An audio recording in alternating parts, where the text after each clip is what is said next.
Hi everybody, thank you so much for watching. Today we're going to go over a lockable cabinet and we're going to turn this into a gun safe because our son just turned 2 years old and it's time to lock everything up. So first what we did was we took a lag bolt and we locked it to the wall so there's no tipping because there's going to be a lot of weight in here. And we sent away for a gun kit, a gun foam kit. This is going to be linked below.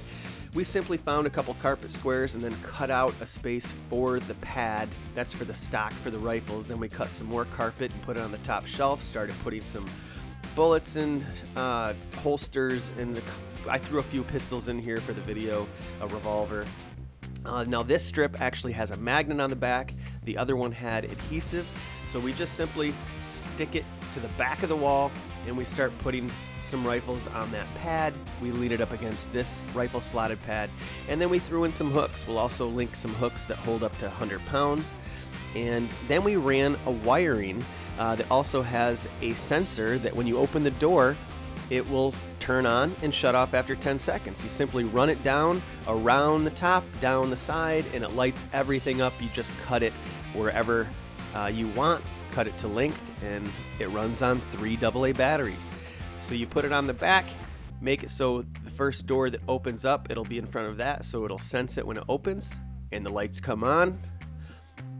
The lights cost about 20 bucks. The foam pad costs about 16 bucks. For under $40, you guys can have a lockable cabinet, and the light will shut off after about 10 seconds.